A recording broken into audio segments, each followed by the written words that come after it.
కేంద్రంలో cabinet discussion జరిగిందండి జమిలీ ఎన్నికల మీద ఇవాళ కేంద్రం నిర్ణయం చేయడం జరిగింది.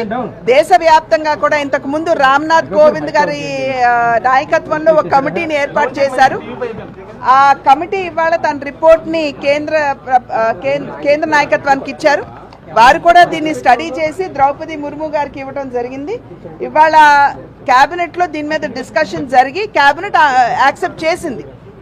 పార్లమెంట్ కి శాసనసభకి ఒకేసారి ఎన్నికలు జరుగుతాయి.